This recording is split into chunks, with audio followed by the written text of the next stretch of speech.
여당과 야당이 저렇게 서로 국민을 양갈래로 갈라놓고 또 국민을 이용하고 우리나라 국민이 지금 정치 노예가 되어 있습니다. 이것을 어떻게 바라봐야만 되는가? 이거 좀 이상한 이 2024년이라는 이 첨단 시대에 이제 조금 있으면 로봇이 일상화되는 이 시대에 너무 우리의 생각은 뒤떨어져 있는 것은 아닌가. 우리가 여행 가는 이유라든가 또 바람 피우는 남편에 대해서 조금 제가 썼습니다.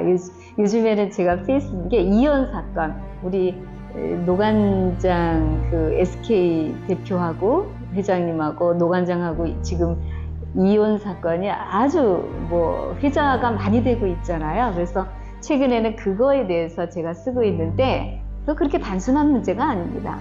그런데 바람 피우는 남편에 대해서도 조금 썼고요. 바람은 왜 피울까?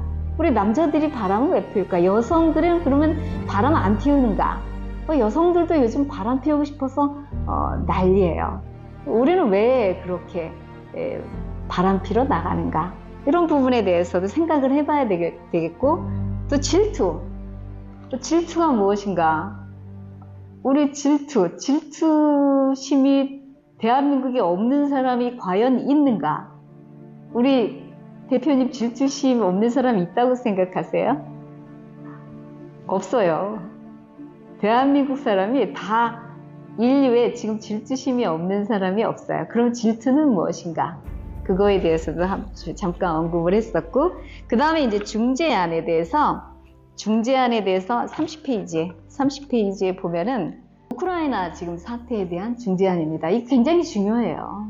그리고 중재안을 잘 풀면 대한민국의 지금 대기업이 할 일이 넘쳐나고 대한민국 국민들은 실업자가 없어질 정도로 그 정도로 이게 파급 효과가 큰 겁니다. 만일에 대한민국이 중재안을 주고 미국이 무기를 러시아 영토를 공격하는 살상용 무기를 주고 있잖아요. 대한민국은 지금 살상용 무기를 주고 있지 않고, 그런데 대한민국이 중재안을 줘서 이게 지금 우크라이나와 러시아의 전쟁을 멈추게 했다고 치자고요. 그러면 그 공과는 미국이나 유럽이 아니고 대한민국이 다 가져옵니다.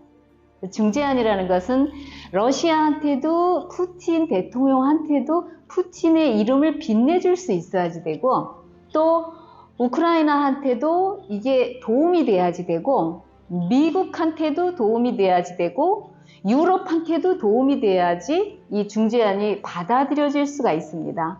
우리가 어떤 제시를 할 때는 만일에 대한민국이 중재안을 제시하고자 하면 상대방이 거부할 수 없는 거를 줘야지 됩니다. 그렇지 않으려면 입을 열지 말아야지 돼요. 그런데 그 상대방이 거부할 수 없는 이 우크라이나한테도 유익하고 러시아한테도 유익한 거를 주려면 일단 러시아가 푸틴 대통령이 우크라이나를 왜 공격을 했는지 그 이유부터 알아야지 됩니다. 지금 러시아는 솔직히 얘기하면 석유 파먹고 살았습니다. 중동이라든가 지금 위기의식을 느끼는 나라들이 사우디도 마찬가지고 중동도 마찬가지고 지금 러시아도 마찬가지고 위기의식을 느껴요. 왜 그러냐? 석유 시대가 끝나갑니다. 러시아가 굉장히 기술이 발달된 이 나라지만 산업 구조가 발달이 된 이게 체계적으로 대한민국처럼 1차, 2차, 3차, 4차 이게 체계적으로 발달된 시스템은 갖추어져 있지 않고 석유 자원을 팔아서 천연 자원이라든가 석유를 팔아서 지금까지 경제를 지금 성장시켰던 그러한 나라입니다. 러시아가 전 세계에서 땅덩어리가 가장 크잖아요.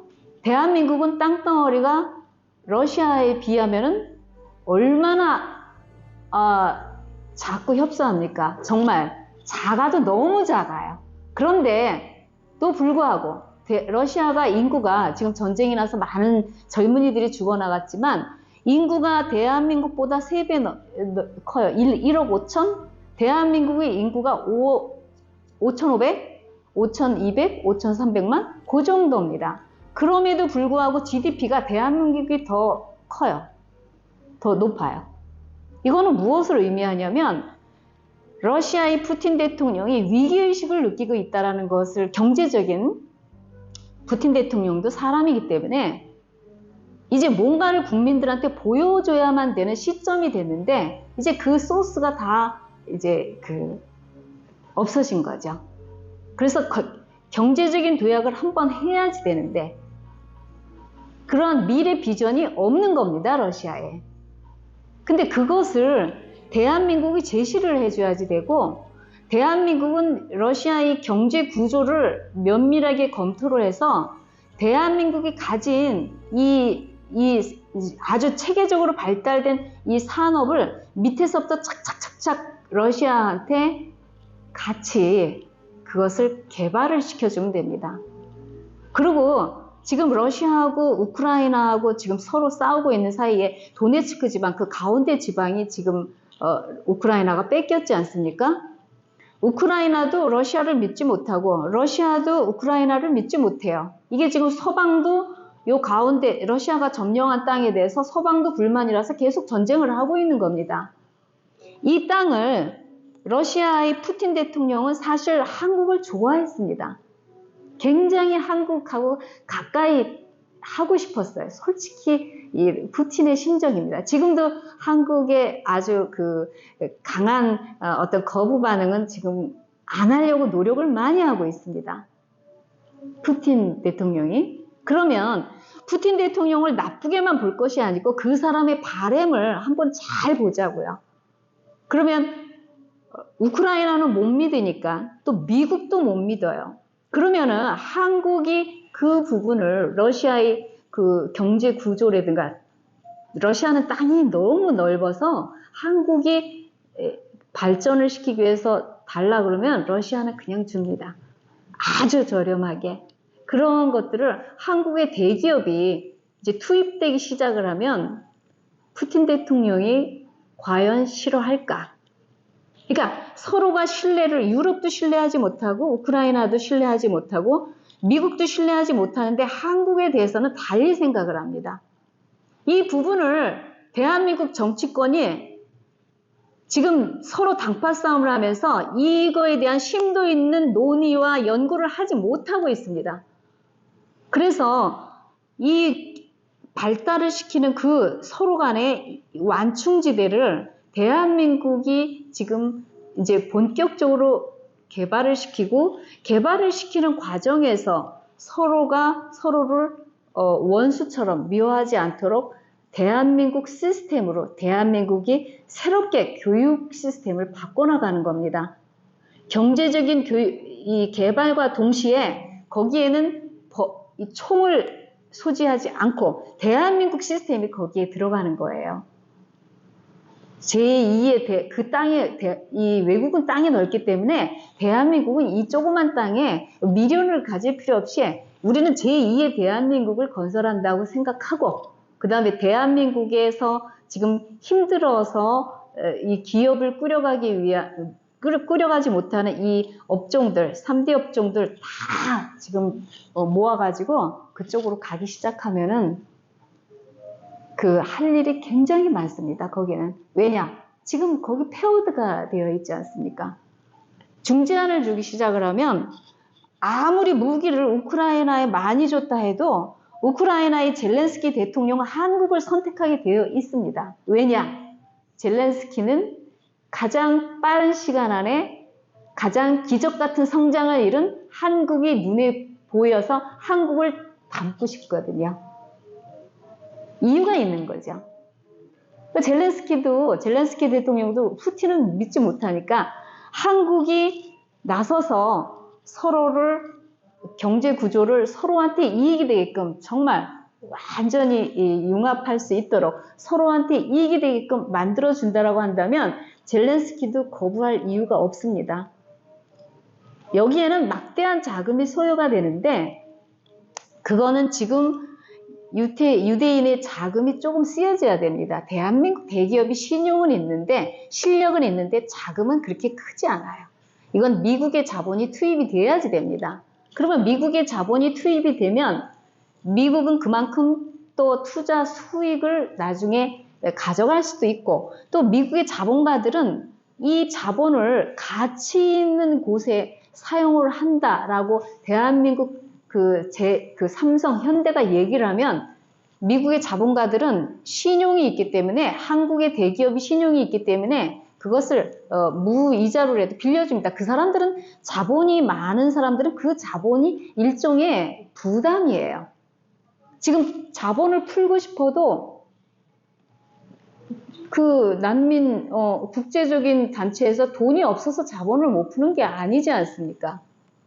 이 돈을 어떻게 가치 있게 공식적으로 쓸 것이냐가 지금 이 사람들한테는 숙제가 되어 있으니까, 그 자금을 끌어다가 그 사람들한테 모든 명예를 안겨줄 생각으로 그 자금을 같이 운용을 하는 겁니다. 그래야지 이게 인류가, 이게 자금이, 돈이 돌기 시작하고, 돈은 우리 사람으로 말하면 혈액하고 같은 거예요. 대한민국에 지금 양극화가 된 상태에서 우리 한쪽에 있는 서민들한테 돈 돌지 않습니다, 지금. 그러면 한쪽에 돈이 안 돌아가면 나중에는 돈이 있는 쪽도 망한다라는 얘기죠. 그러니까 그렇게 되기 전에 지금 이 자본을 골고루 우리 전체 인류를 위해서 한 번은 돌려야지 되는데, 그러한 제시를 대한민국이 할 수 있습니다. 충분히 할 수 있어요. 그 아이디어는 제공을 하겠다고 말씀을 드리지 않습니까? 그러니까 당파 싸움을 할 수 있는 그 시간, 그 에너지, 그 기자들, 방송, 이런 데서 당파 싸움을 하는 사람들은 노상 서로를 탓해요, 서로. 그러지 말고 대한민국에 중재안을 제시를 합시다. 그래야지 대한민국은 경제적으로 한 단계 확 도약을 합니다. 그러면 러시아든 우크라이나든 다른 나라를 신뢰하는 게 아니고 대한민국이 모든 것을 결정할 수 있도록 이 사람들이 맡길 수가 있습니다. 대한민국은 역사적으로 다른 나라를 침략한 역사가 없어요. 그런 전과가 없습니다. 그것도 굉장히 중요한 부분이고, 대한민국이 또 평화를 지향하고 지금도 푸틴 러시아를 비난하고 있지 않다는 사실, 제가 페이스북에 계속 그런 글을 올리고 있습니다. 우리는 누구도 비난할 수 있는 자격이 없고, 또 푸틴 러시아도 중국도 북한도 미국도 다 중요하지, 이 사람들이 어떻게 우리 주변에 있는데 주변을 무시하고 어떻게 대한민국이 안전할 수 있으며 우리가 어떻게 도약을 할 수 있는가? 우리가 한 중심에 있습니다. 이게 인류 전체의 중심에 있는데, 이 사람들을 이 거대한 나라들을 잘만 우리가 운용을 하면 이 사람들이 전부 우리의 우군이에요. 적이 아니고 우리를 받쳐줄 수 있는 엄청난 힘이 되는데, 그것을 잘 운용하느냐 못하느냐는 우리 여기 머리에 있습니다. 우리 머리 좋은, 우리 지혜로운 사람을 우리 힘센 사람이 못 이겨요. 그래서 우리는 지혜롭게 이 난제를 풀어가야지 되는 그 숙제가 있습니다. 엄청난 그 희망이 보일 것 같지 않습니까? 36페이지 보면 이런 말을 썼어요. 국경이라는 것은 우리 인간이 만든 것입니다. 그렇잖아요. 우크라이나, 러시아의 국경도 본인들이 만든 거지, 그게 처음부터 국경 이런 건 아니고 인간이 만든다는 거. 동물은, 짐승은 국경을 만들지 않고 그냥 지네들이 그 영역 싸움을 해도 그 겨우 조금 그랬습니다. 근데 이 인간만이 이 지구촌을 운영을 하는 주체가 되는 거죠. 저건 네 땅, 이건 내 땅, 그러니까 더 이상은 넘어오지 마, 알았지? 그러면서 넘어오면 쏴 죽일 거야. 그게 국경이라는 거죠. 그런데 그러한 것들이 남녀간도 마찬가지고, 서로 당파 싸움도 서로를 공격할 때는 그게 라인이 그어지지만, 국경이 무색할 정도로 서로 유기적 관계를 맺게 되면 국경이라는 것이 오히려 성가신 족쇄가 됩니다. 이 유기적 관계라는 것이 굉장히 중요한 의미가 있습니다. 경제적으로 유기적 관계를 맺게 되고 문화적으로, 정치적으로 서로 간에 신뢰가 형성이 되면 국경이 있는 게 오히려 성가시다라는 얘기가 되는 거죠. 남자와 여자가 서로 남남일 때는 따로 거긴 내 집, 여긴 내 집 하면서 문 걸어 잠그고 서로를 경계하면서 살지만 생각이 일치하고 마음이 합쳐지고 서로 사랑하고 좋아지면 이제 처음에 좋아하다가 이제 그 다음에 단계가 더 발전이 되면 서로 문을 열고 사는 것도 모자라서 아예 남자 여자가 같이 살고 싶어 합니다. 그 자연의 법칙이잖아요. 그것이 우크라이나와 러시아도 똑같이 적용이 되는 겁니다. 이게 확장해서 보면은 그러니까 그 유기적 관계를 지금은 우크라이나 영토의 15% 정도를 러시아가 점령했고 간신히 버티고 있는 것으로 보입니다. 지금 한 20% 이상 점령하고 있는 것으로 알고 있습니다. 그 티르키의 에르도안도 푸틴하고 친하게 지내지만 점령지를 차지하는 것을 원하지 않습니다. 러시아에 무기를 공급하는 미국의 왼수 이란조차도 러시아가 점령지를 차지하는 것을 원하지 않아요. 제가 드리는 얘기는 지구상에 친구는 없다라는 얘기를 드리고 있는 겁니다. 진실로 말씀드리면 지금은 누구도 친구 나라가 없어요. 여러분이 친구가 없듯이 푸틴도 똑같이 단 한 명 친구가 없습니다. 푸틴 옆에 있는 사람들이 뭐 친구 없어요, 사실은. 푸틴을 위하는 옆에 중국의 시진핑이 푸틴 사랑하고 푸틴을 위해서 뭐 희생해 줄 수 있는 게 있을까요? 없습니다. 그런데 대한민국은 마음을 먹으면 대한민국의 30대 대기업은 그러니까 대한민국은 사람을 살상할 수 있는 무기를 보내주는 게 아니고 대한민국의 30대 대기업을 보내주는 겁니다. 군사예요, 이게. 그걸 그렇게 생각을 하면 됩니다. 경제적 군사. 이 대한민국의 기업은 굉장히 지금 발달이 되어 있고 실력이 좋습니다. 그러니까 정치적인 어떠한 이게 그 마당을 깔아주면 나머지 군사를 투입하면 되는데 그런 이 무장한 군사가 그런 사람을 죽이는 군사가 아니고 대한민국의 30대 대기업이 실력으로 무장을 해서 국가를 부흥시킬 수 있는 기술이 완전히 장착된, 기획력이 장착된 30대 대기업이 군사가 되는 겁니다. 그것을 보내주라는 거죠. 사람은 이 세상에 존재하는 누구나 전쟁을 하는 것보다 더 좋은 게 있으면 전쟁을 하지 않고 자신의 목적을 달성하고 싶어 합니다. 이게 법칙입니다, 이게. 그런데 그 목적을 달성하기 위해서 다른 방법이 보이지 않을 때 전쟁을 지금 상대방을 공격을 하는 거거든요. 그 중에서 가장 작은 공격 루트를 찾게 되는 거죠. 우크라이나도 전쟁이 지금 일어나기 전에는 정치적으로 굉장히 혼란 상태에 있었다는 것을 필자가 알고 있습니다.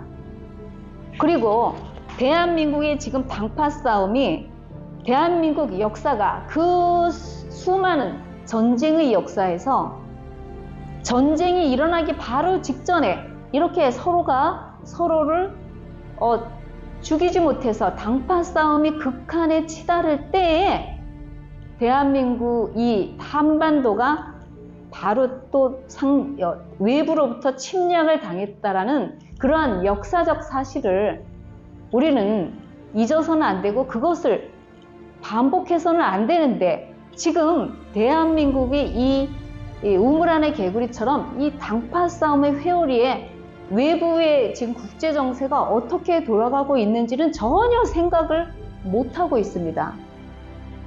이렇게 국내 안에서 우리가 싸우고 있는 동안 나중에 위에서 핵폭탄이 터진다라는 사실이죠.